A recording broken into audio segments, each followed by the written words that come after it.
नमस्कार दोस्तों, एडुटेक्स में आपका हार्दिक स्वागत है।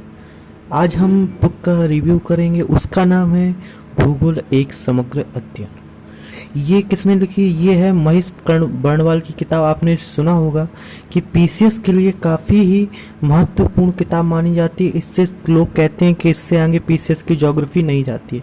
तो अब हम देखते हैं क्या सिलेबस बदला है, तो क्या अभी भी ये बुक हमारे लिए रिलेटेड है, क्या हम और अच्छी अच्छी बुक्स हैं, तो इसके बारे में हम प्रोज एंड कॉन्स, क्या कमियां हैं इस किताब में, क्या अच्छाई है इस किताब की, सारे आज हम इस किताब के बारे में अध्ययन करेंगे। तो मैंने इस किताब को पढ़ा हुआ है, तो मैं आपको बताऊंगा कि चलिए देख लेते हैं ये किसकी बुक है। ये महेश कुमार बर्णवाल। तो इनके बारे में एक संक्षिप्त सा परिचय देखते हैं हम। ये जो है महेश कुमार बर्णवाल, ये पांडुचेरी पुलिस सेवा में वर्तमान में एसएसपी के पद पर कार्यरत हैं। 1997 के सिविल सेवक हैं, सफल प्रत्याशी हैं, ये आईपीएस ऑफिसर हैं ये। तो ये देखिए इनकी और भी किताबें आती हैं, कॉस्मोस पब्लिकेशन के नाम से भी आती हैं इनकी और किताबें। तो इनके बारे में देखिए, चलते हैं हम। तो इस किताब का सबसे पहले देखते हैं हम क्या। ये देखिए आप, अनुक्रमणिका मतलब क्या क्या सिलेबस में इसमें कवर किया गया है इसमें। तो पहला इन्हें ब्रह्मांड किया है। तो ब्रह्मांड आपने देखे तो उन्होंने अच्छा किया है, पर लेकिन मैं आपको बताऊं कि इनकी बुक फैक्चुअल अच्छी है, फैक्चुअल लेवल से तो अच्छी है आप देखेंगे, पर लेकिन कॉन्सेप्ट उस तरीके से समझाए नहीं गए हैं कि आप, अगर नया बच्चा होगा, अगर उसने एनसीईआरटी नहीं पढ़ी होगी तो वो नहीं समझ पाएगा। और कुछ चैप्टर तो इतने घटिया तरीके से समझाए हुए हैं इस किताब में कि डायरेक्ट ही समझ लीजिए, अब डायरेक्ट ही पढ़ा दिए गए हैं। पर लेकिन इसमें कुछ अच्छी बातें भी ये हैं कि आपका पीटी क्लियर है। अगर ये किताब पढ़ ली तो आपका पीटी बाहर नहीं जाएगा। तो पीटी के लिए ये बुक्स काफ़ी अच्छी बुक मानी जाती है। मैं मेंस के लिए इस बुक को प्रेफर नहीं करूँगा, इसीलिए मैं मेंस के लिए आपको बताऊँ तो जो एनसीईआरटी आती है ना, एनसीईआरटी, चलिए मैं एनसीईआरटी बताता हूँ आपको। एनसीईआरटी जो आती है उसके लिए क्या नाम, भारतीय भूगोल इसमें अच्छे से दिया, भारतीय भूगोल हो जाएगा, क्योंकि भारतीय भूगोल से मेंस में नहीं आता है। मेंस में मेनली मैं बताऊं आपको, मेंस में आता है जो फिजिकल ज्योग्राफी होती है ना, भौतिक भूगोल। ये जो एनसीईआरटी है, ये 11th क्लास की एनसीईआरटी है ना, ये भौतिक मूलभूत सिद्धांत। तो ये किताब बहुत ही अच्छी किताब है। और लेकिन इसमें क्या है, आप हिंदी मीडियम के अगर स्टूडेंट हैं तो जो वायुमंडल और जलमंडल में इतनी घटिया भाषा लैंग्वेज यूज की गई है, इतनी घटिया लैंग्वेज यूज की गई है कि आप समझ नहीं सकते। इसके कुछ चैप्टर बहुत अच्छे हैं एनसीईआरटी के।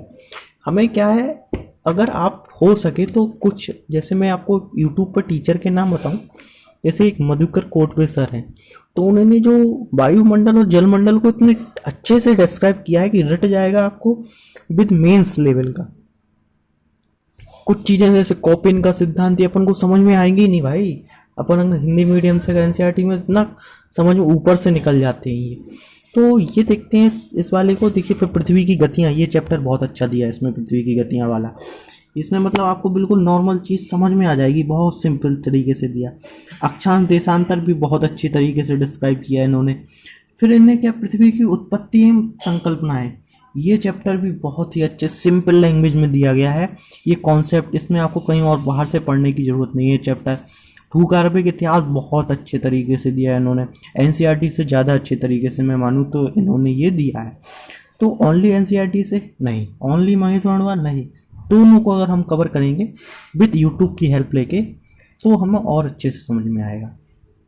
जैसे आप मृणाल के वीडियो भी देख सकते हैं, वो इंग्लिश मीडियम में मैं मानूँ ज़्यादा बेस्ट है। हिंदी मीडियम के लिए हमको उतना नहीं रहता है हमारा, तो वो हिंदी मीडियम के लिए मैं नहीं मानता, उतना प्रेफर नहीं करता। तो फिर देखते हैं पृथ्वी की आंतरिक संरचना, ये अच्छा है, चट्टाने वह है। पर लेकिन जो प्लेट विवर्तनिकी वाला चैप्टर दिया ना, ये वाला, तो ये इन्होंने मज़ा नहीं आया इसमें, सच बताऊँ तो। मैंने पढ़ा है इसमें उतना, ये एनसीईआरटी में बहुत अच्छे से डिस्क्राइब किया है। जो प्लेट विवर्तनिकी वाला चैप्टर है एनसीईआरटी में बहुत सिंपल लैंग्वेज में बहुत अच्छी तरीके से बताया गया। भूकंप सुनामी, ये भूकंप सुनामी भी ठीक ही मानूँ मैं, ज़्यादा अच्छे से इन्होंने नहीं बताया है, इतना अच्छे डिस्क्राइब नहीं किया है। ज्वालामुखी भी इन्हों का अच्छा नहीं लगा मुझे, ज्वालामुखी जिस तरीके से बताया है। ज्वालामुखी अगर आपको भूकंप सुनामी पढ़ना है ना, तो विजन की बुकलेट से, अगर एनसीईआरटी नहीं पढ़ना कोई बात नहीं, महेश बर्णवाल नहीं पढ़ना कोई बात, आईएएस की तैयारी कर रहे हैं तो विजन का जो बुकलेट आती है ना, येलो बुकलेट बोलते हैं इन्हें, वो बुक मैं मानता हूँ नंबर 1 बुक है कॉन्सेप्ट की। मतलब बुक भी फेल है उसके सामने, इतनी अच्छी तरीके से भाई विजन वालों ने बताया है। मतलब आपको बिल्कुल कॉन्सेप्ट दिमाग में घुस जाएंगे, बिल्कुल समझ में। बहुत अच्छी बुक मानता हूँ मैं उसको, विजन वाले को। तो फिर बहिर्जात बल वाले, ये बहुत अच्छे से डिस्क्राइब किया है इन्होंने। पूपटल, ये क्या है, ये जल संध्या, ये फैक्ट है। ये काफ़ी, ये भाई पीटी, यूपी पीसीएस पीटी के जान है ये समझिए। जिससे आपको 3 से 4 क्वेश्चन जरूर से जरूर मिल जाएंगे इस चैप्टर से, सिर्फ इस चैप्टर से। इतने पर्वत, भूसन्नति, पठार, मैदान, तो आप प्रीवियस ईयर के पेपर उठा के देखें तो इनसे ये भाई ये चैप्टर रटने वाला है पूरा। मतलब रटना तो पड़ेगा ही। आप ये तो सोचिए नहीं कि कॉन्सेप्ट अकेले आते हैं, आप कुछ भी हो जाए कॉन्सेप्ट नहीं आएंगे। आपको रटना, मैपिंग से रिलेटेड है ये, तो रटो मैपिंग करो, रटो मैपिंग करो, यही है इस चैप्टर का। ये चैप्टर बहुत मोस्ट है। फिर जलमंडल, नहीं मुझे अच्छा नहीं लगा इनका जलमंडल, सच बताऊं तो जलमंडल भी मज़ा नहीं आया। तरंग धाराएं अच्छे से समझाई मैं, हाँ मैंने पढ़ी हुई है इनकी तरंग धाराएं, पर लेकिन मैं बोलूँगा मधुकर कोटवे सर का वीडियो डला है, आप एक बार वो देख लें फिर ये पढ़ें तो और ज़्यादा बेस्ट से समझ आएगा, क्योंकि कॉन्सेप्ट क्लियर हो जाएगा दिमाग में आपके। फिर आप देखें वायुमंडल, मुझे नहीं आया पसंद इनका, वायुमंडल भी नहीं आया पसंद, वायु का दाब आप, ये नहीं आया, इन्होंने बहुत ऐसे ही समझा दिया है, तो फिर मुझे नहीं आया एक्चुअली, समझ में नहीं आया था ये, यहाँ तक कुछ समझ नहीं आया मुझे।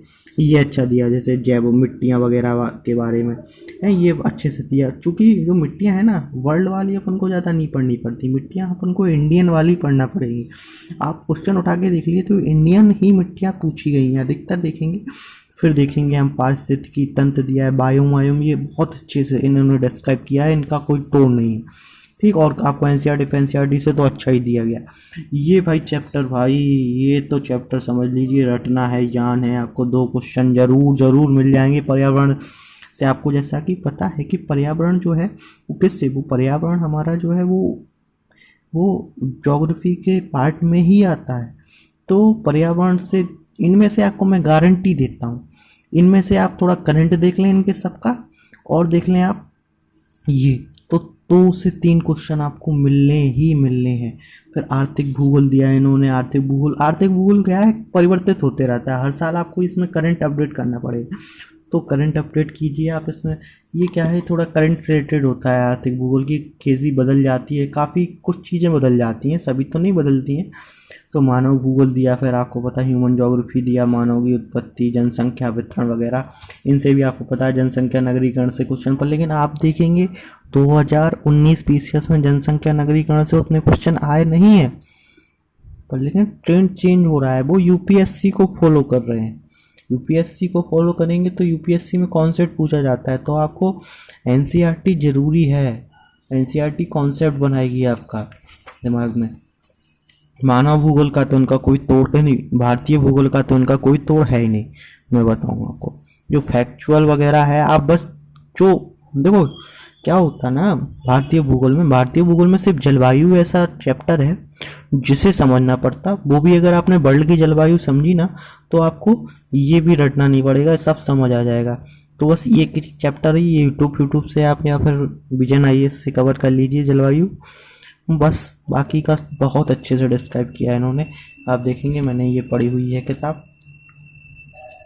देखिए जैसे आपको मैं चैप्टर का दिखाता हूँ, ये देखिए जैसे इन्होंने अक्षांश देशांतर रेखा है, एक पेज में ख़त्म, बस जब मैप भी दे दिया। फिर भौतिक भूगोल शुरू होता है, तो ये देखिए ये वाला चैप्टर भी मुझे बहुत पसंद आया था, कांट वाला, ये जो सिद्धांत वगैरह हैं, तो ये काफ़ी अच्छे से एनसीईआरटी में नहीं दिए गए हैं, उतने अच्छे समझाए हुए हैं। तो ये चैप्टर बहुत अच्छे से समझाए हुए हैं इन्होंने, चित्र से भूगर्भिक इतिहास के बारे में बताया, पृथ्वी की आंतरिक संरचना कैसी है इसके बारे में भी अच्छा चैप्टर है। तो आप ये देखिए जेट, मैंने ये इसका पढ़ा है ना, ये जेट स्ट्रीम वगैरह मुझे नहीं अच्छा लगा। हाँ फैक्चुअल में तो भाई इस बुक का कोई जवाब ही नहीं है, पीटी के लिए इस बुक का कोई जवाब नहीं है। मेंस के लिए बोलूँ मैं नहीं प्रेफर करता मेंस के लिए बुक, मेंस के लिए एनसीईआरटी बहुत है। आप इस बार देखें ना क्या पूछा, वायु राशि के बारे में पूछा, दिया है एनसीईआरटी में वायु राशि, उतना अच्छे से नहीं समझ आएगा, वीडियो देख लीजिए वायु राशि। और ज्योग्राफी मेंस मेनली आप देखेंगे तो करंट से रिलेटेड होती है, तो ऐसे ही आपका कवर हो जाएगा। चलिए, ये हमने इस बुक का रिव्यू किया। अब इसके बाद हम लक्ष्मीकांत बुक का करेंगे, जिसका तो कोई जवाब ही नहीं है बुक का। तो बने रहिए हमारे साथ एडूटेक के साथ।